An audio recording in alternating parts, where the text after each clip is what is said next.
तो दोस्तों बहुत स्वागत है आपका एक बार फिर से खंडवा डिफेंस फैक्ट पर। आज की इस वीडियो में हम लोग बात करने जा रहे हैं भारतीय वायुसेना के लिए खरीदे जाने वाले 40 से लेकर 80 की संख्या में ट्रांसपोर्ट विमानों को लेकर। जी हाँ, इसको लेकर एक नई खबर निकल कर आई है। आप हिंदुस्तान टाइम्स का ये आर्टिकल पढ़ सकते हैं। इसी के आधार पर आगे हम लोग इस वीडियो में डिस्कस करेंगे और किस तरह के सिनारियोज बन सकते हैं उनको लेकर भी चर्चा करेंगे। आप बस वीडियो को एकदम अंत तक देखते हुए अपने खुद के इस चैनल को सब्सक्राइब जरूर कर दीजिएगा। तो देखिए, आज से लगभग 3 साल पहले भारत की तरफ से इन विदेशी कंपनियों को पहले ही कह दिया गया था कि आप अपने ट्रांसपोर्ट विमानों की सारी डिटेल्स हमें दीजिए, यानी किस किस तरह की क्षमताओं के विमान आप किन किन प्राइजेस पर हमें अवेलेबल करवा सकते हैं, इन सब को लेकर आप प्रारूप बनाकर दीजिए। संभवतः वो सारी चीजें इन्होंने दे दी होगी। इसमें अगर हम लोग देखें तो प्राय 3 देशों के नाम निकल कर आ रहे हैं। एक तो यूरोपियन देशों का जो कंसोर्टियम है एयरबस, दूसरा है अमेरिका की लॉकहीड मार्टिन, और तीसरी बात की जाए तो ये है ब्राजीलियन एम्ब्रेयर कंपनी। इसके द्वारा भी ट्रांसपोर्ट विमान तैयार किए जाते हैं। अब मैं आपको बता दूं कि यहाँ पर MTA का मतलब ही है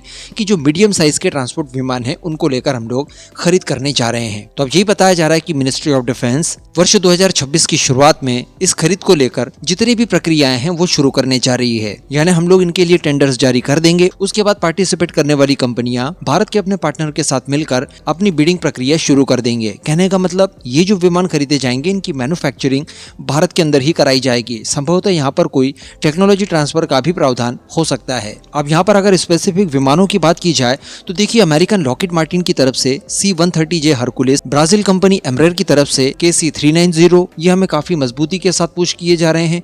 इवन ब्राजील की तरफ से मैंने आपको पास्ट में बताया भी था कि ये लोग यहाँ तक के लिए तैयार हैं कि अगर आप हमारे ट्रांसपोर्ट विमान खरीदते हैं तो हम आपसे तेजस और साथ ही आकाश एयर डिफेंस सिस्टम्स भी खरीद सकते हैं। तो कहने का मतलब ये तो काफी ज्यादा उत्सुक है भारत को ट्रांसपोर्ट विमान बेचने के लिए। लेकिन यहाँ पर यह भी समझा जा सकता है कि देखिए, इनके पास ट्रांसपोर्ट विमान तो है भारत को देने के लिए, लेकिन इसमें जो मेन चीजें आती है, स्पेशली अगर इंजन की बात की जाए तो ये अपना खुद का नहीं तैयार करते। तो बिल्कुल यहाँ पर सिद्धांत वैसे ही होगा जैसा कि हम लोग तेजस को अमेरिकन इंजन के भरोसे एक्सपोर्ट करें। वहीं पर अगर एयरबस की बात की जाए तो इनका A400M इस कंपटीशन में पार्टिसिपेट करेगा। इन विमानों की क्षमता ये होगी कि ये 18 टन से लेकर 30 टन के लगभग किसी भी प्रकार के सामान को ट्रांसपोर्ट कर पाए। अब अगर यहाँ पर भारतीय पार्टनर्स की बात की जाए तो देखिए, अमेरिकन कंपनी लॉकहीड मार्टिन द्वारा टाटा के साथ पहले से ही इनका गठजोड़ है और इनको काफी ज्यादा उम्मीदें भी हैं, क्योंकि लॉकहीड मार्टिन की तरफ से ये भी कहा गया है कि भारत चूंकि ऑलरेडी C-130J हरकुलिस विमानों का इस्तेमाल करता है तो उसके पास इसका पूरा इंफ्रास्ट्रक्चर है, अनुभव है। तो यहाँ पर वो लोग काफी ज्यादा एक्साइटेड दिखाई दे रहे हैं। उन्हें लग रहा है कि शायद ये डील भारत उन्हीं के साथ करेगा। वहीं पर अगर एम्ब्रेयर कंपनी की बात करें जो कि ब्राजीलियन कंपनी है, तो इनकी महिंद्रा के साथ पार्टनरशिप है। अगर टेंडर ये जीतते हैं तो निश्चित तौर पर ये महिंद्रा के साथ मिलकर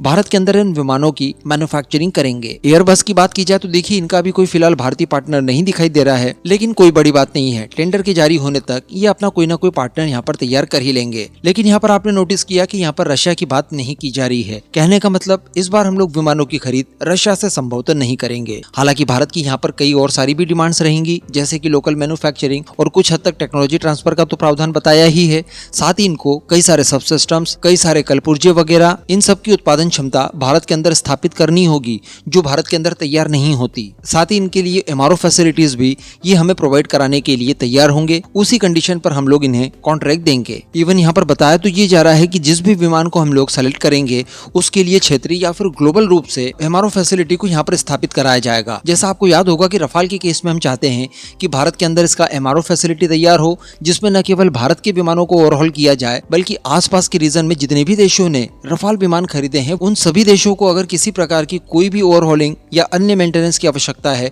तो वो भारत लेकर आए अपने रफाल विमानों को। तो कुछ इसी तरह की चीजें यहाँ पर भी हम लोग एक्सपेक्ट कर रहे हैं। तो अल्टीमेटली काफी बड़ी डील है। इतना ऑर्डर देने के लिए हम लोग हमारी कई सारी बातों को इनसे मनवा पाएंगे। यहाँ पर मैं आपका ओपिनियन जानना चाहूंगा, एयरबस, लॉकहीड मार्टिन या फिर ब्राजीलियन एम्ब्रेयर, आप किस कंपनी के विमान को ज्यादा प्रेफर करेंगे भारतीय वायुसेना के लिए?